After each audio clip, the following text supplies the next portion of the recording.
আসসালামু আলাইকুম গাইস, আছেন নি ভালো, খাইছেন নি ভাত। আবারও কিন্তু চলে আসলাম আজকে নতুন একটা ব্লগ নিয়ে। অবশ্যই ব্লগ ভিডিওটা সম্পূর্ণ দেখবেন। তো অতঃপর আমি কিন্তু বাসা থেকে বের হয়ে গেলাম। তো বাসা থেকে বের হয়ে দেখি এত সুন্দর একটা দৃশ্য, সেটা কিন্তু আপনাদেরকে না দেখালেই নয়। তো দেখতেই পাচ্ছেন আমাদের এখানে যে দৃশ্যটা, এটা কিন্তু অসাধারণই ছিল। তো এর দাঁড়িয়ে একটু ভিডিও করে নিলাম।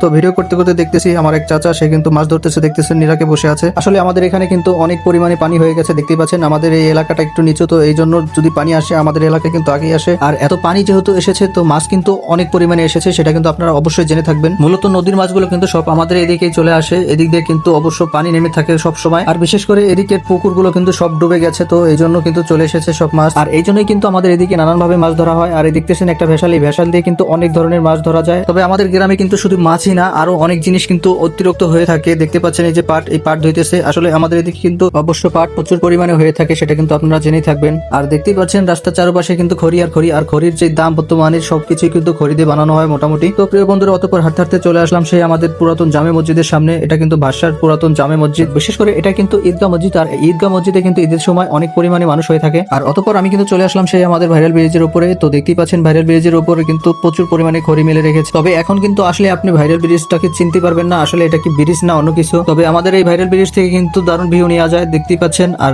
এখান থেকে কিন্তু আমরা অবশ্যই ঘুরে ফিরে তারপরে অন্য কোথাও যাই, কারণ এখানে যে ভিউটা, এটা অসাধারণ থাকে সব সময়। তবে খড়ির জন্য আপনাদেরকে ভিউটা দেখাতে পারলাম না। তো অবশেষে চলে আসলাম হাই স্টোরে। অতঃপর হাই স্টোরের সামনে এসে দেখি আমার এক বন্ধুর ভাগিনা, সে সাইকেল নিয়ে বের হয়ে গেছে। আর এই বয়সে যখন এই অবস্থা, আর বড় হলে এ কি করতে পারবে আর কি করবে, সেটা কিন্তু আপনারা অবশ্যই জেনে থাকবেন, অবশ্যই কমেন্ট করে জানাবেন। তো এখন আমি কিন্তু যাচ্ছি বন্ধু ভবনে। বন্ধুরা কিন্তু আমার জন্য অপেক্ষা করে আছে, আর যেতে যেতে আপনাদেরকে কিন্তু সৌন্দর্যটা দেখাচ্ছি। তো প্রিয় বন্ধুরা, আপনাদের কাছে আমার গ্রামটা কেমন লাগছে অবশ্যই কমেন্ট করে জানাবেন। আর বিশেষ করে আমাদের গ্রামে সবকিছুই সুন্দর আছে, কিন্তু একটা জিনিসই সুন্দর নাই, সেটা হচ্ছে রাস্তা। দেখতে পাচ্ছেন রাস্তার যে অবস্থা। অতঃপর চলে আসলাম আমাদের সেই চেয়ারম্যানের বাড়ির সামনে। আর চেয়ারম্যানের বাড়ির সামনে দিয়ে যদি আপনি যান, তাহলে কিন্তু আপনাদের নাক আপনারা পকেটে নিয়ে তারপরে যাবেন, কারণ তাদের বাড়ির যে আবর্জনা, সেটা কিন্তু তাদের বাড়ির সামনে রাস্তার পাশেই ফেলে থাকে। তো আজকের ভিডিওটা এই অবধি। তো ভিডিওটা কেমন লাগলো অবশ্যই কমেন্ট করে জানাবেন। যদি ভালো লেগে থাকে অবশ্যই আমার পেজটা ফলো করে দিবেন। ধন্যবাদ।